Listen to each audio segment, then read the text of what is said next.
Det er noget, man skal opleve, før man har en forståelse af, hvad Brøndby er. Hele historien med klubben er jo afbildet her i små glimt. Sloganet for klubben, det er ingen over fællesskabet. Brøndby-ånden. Det, man dyrkede for år tilbage, det er der stadigvæk.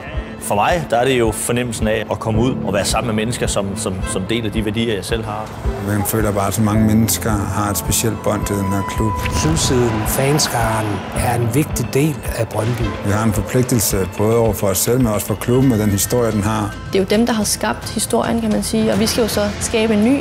Historie, det er noget, man har i sin bagage, og noget, man kan udvikles fra. Det er da en kæmpe ære at skulle spille den her trøje og bære den i alle kampene.